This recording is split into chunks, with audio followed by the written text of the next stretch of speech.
Hey y'all. Hi. So I just edited this video, was gonna upload it, but I just couldn't not speak about the audio in this video because I film on my iPhone and there are parts where like if I stop talking, the audio gets really enhanced and it gets really loud and like fuzzy, and so I try to like make it as seamless as possible.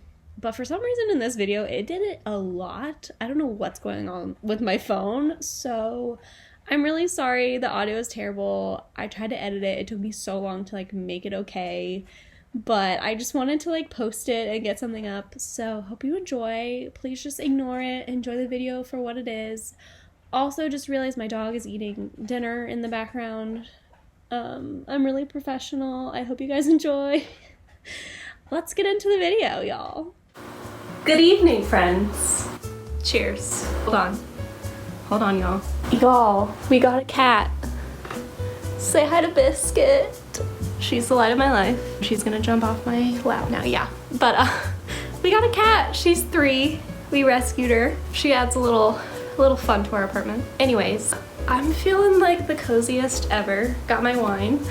And I wanted to discuss the books that I read in November. Somehow, y'all, it was like the best reading month, like stats-wise, like quantity-wise, not quality-wise. I don't know how, like I have so much school stuff. Like next week is gonna be insane. That's why I wanted to film this now before next week happens. But yeah, I read 8 books, which is pretty good for me. Lately I've been doing just like 5 or 6 a month, which I just feel like isn't enough to do like a full-on wrap-up. I feel like 8 is a good number.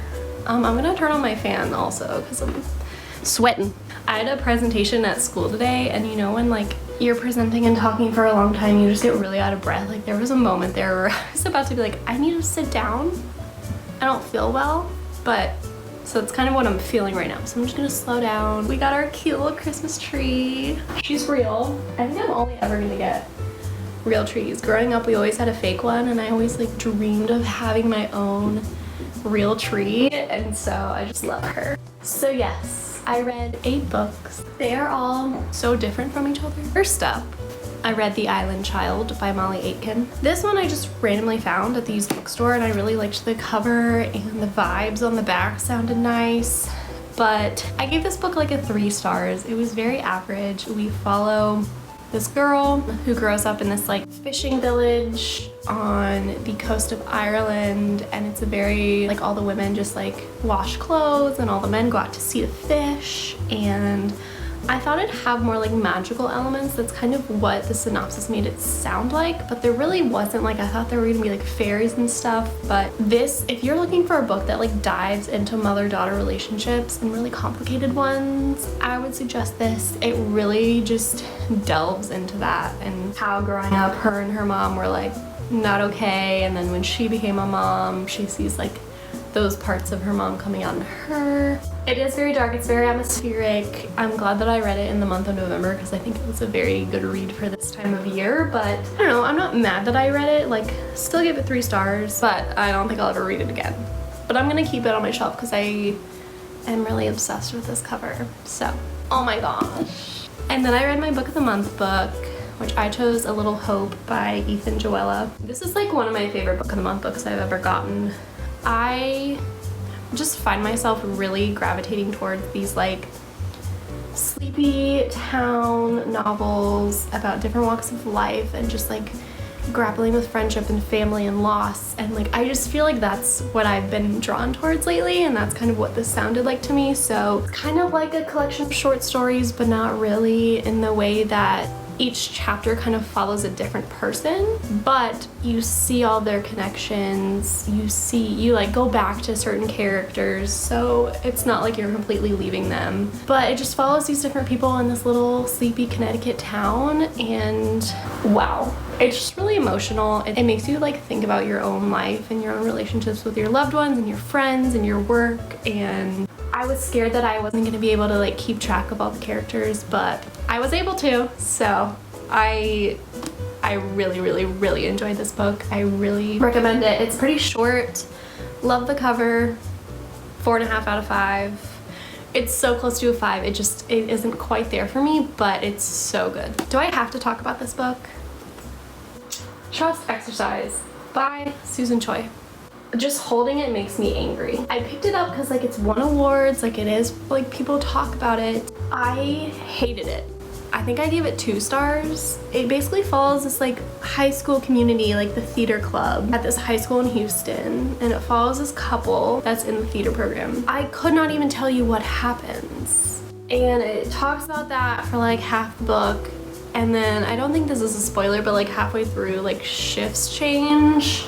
And it's like, maybe what you just read isn't real. This is a trust, like the whole book, you're like, it's basically a trust exercise. Like you're just like hoping that the story will catch you, fill you in on what just happened. Like when I finished this, I was genuinely angry. I was like, this is a legit waste of time and I'm really upset about it, and maybe really smart people will get it, but I could not for the life of me understand what this book even was. And I tried to read like Goodreads synopsis and people's like reviews and stuff, and other people were really confused too, so I don't think it's just me. And then after that foolery of a book, I felt like rereading a novel, which is weird for me because I've only reread one book one time. I think I only reread The Glass Castle one time. I just wanted like a comfort story, so I decided to pick up Call Me By Your Name Again by Ossiman. I read this last June and I really liked it, but I feel like I sped through it. I read it really quick because I really wanted to watch the movie, but I wanted to like read the book first, you know? So this time I like took my time. I still read it really fast and I like highlighted stuff. Of course, so good. Like 4.5 or 5 out of 5 stars. I feel like it was even better the second time, and I definitely am a bigger fan of the ending of the book instead of the movie. Okay, and then I don't have this book. Thank God. I read in 5 years. Thank God I did not purchase this book, and I borrowed it from a friend. She was like, I loved this book, like you need to read it. So I was like, okay, cool. My sister told me to read it, like people love it. So I was like, cool. Did I read it in less than 24 hours? Yes, it is a very quick read. It follows this woman who is like really into numbers, like really crazy and like analytical. She's dating this guy for 2 years. She's like, we're gonna get engaged. They live together. I think she's a lawyer. Anyways, they get engaged, and like the night of their engagement, she like has this like weird dream where she wakes up in 5 years and there's a ring on her finger, but it's not her current fiance that she is living with and engaged to. And they have a, you know, little tumble in the sack, her and this random man. And she like wakes up again, but she's like, that felt too real to not have to have been a dream. You know, she's like, this definitely is gonna be my life in 5 years and I don't know how. Loved that. I was so pulled in. I was like, okay, I love, like ICO people love this book. And then her relationship with her best friend comes into play. Things happen. I'm not gonna like give spoilers, but the ending made me so mad.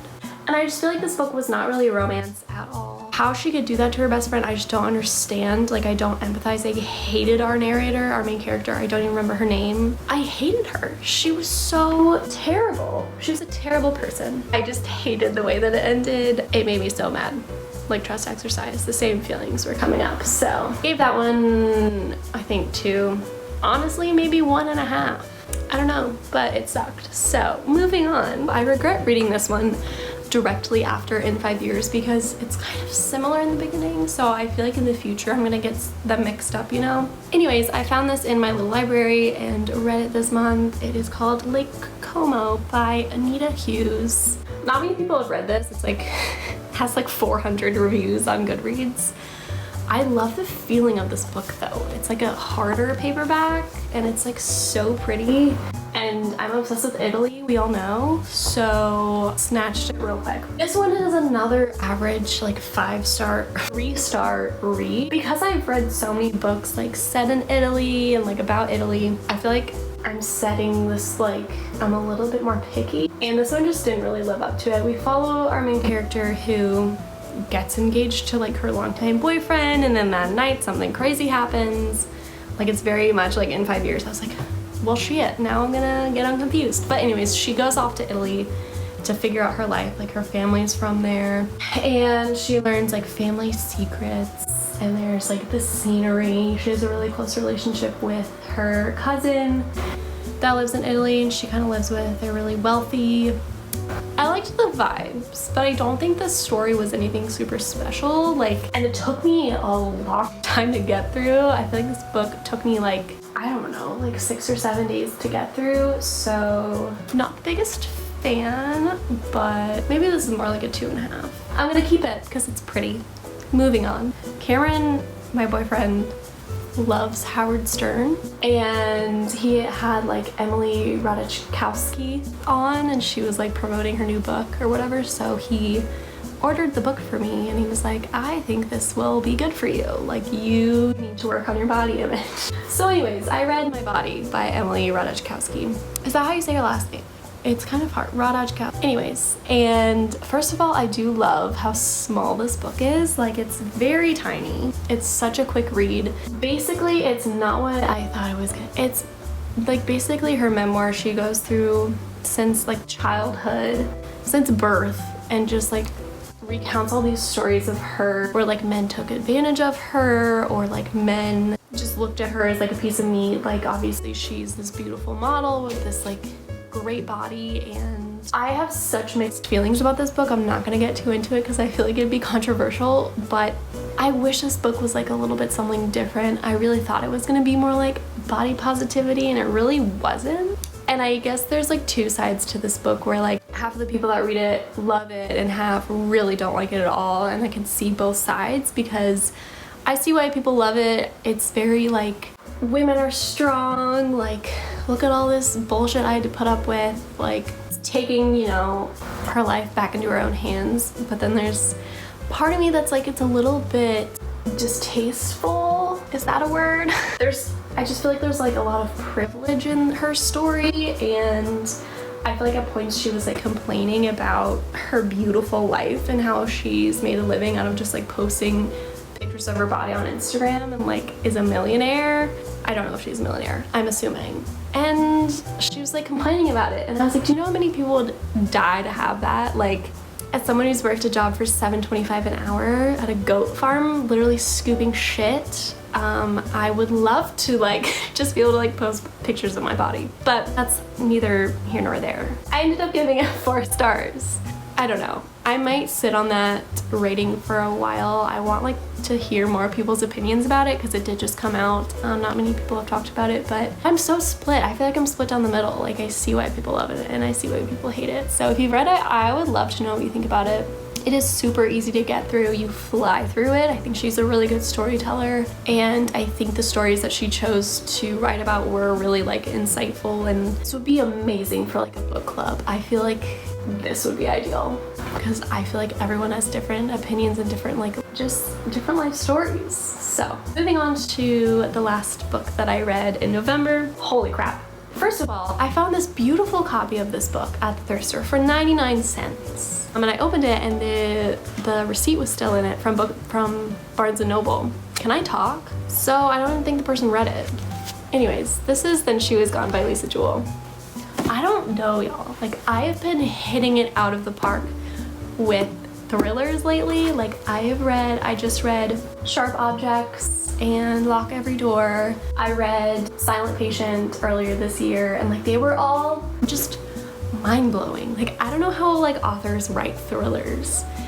Anyways, the same is no different for this. I give all of them 4 stars. I don't know if I'll ever read like a 5-star thriller, but this was incredible. It gave me very much like Lovely Bones, which people have said, and Cruel Summer, if you've seen that. I think it's on Hulu. Very much Cruel Summer vibes. We talk about Ellie Mack, which is what we call my niece. There's a character in here named Sarah J something, and she goes by SJ, and like those are it was so weird. I was like, Ellie Mack and SJ, that's really, it's a little bit spooky. Anyways, she's like 15. One day she goes missing, and they're trying to figure out what happened to her. I will say I kind of knew what was happening super early on in the novel, and they do kind of just like give stuff away super early in the novel, so it's a little bit predictable, but the ending kind of gets you a little bit.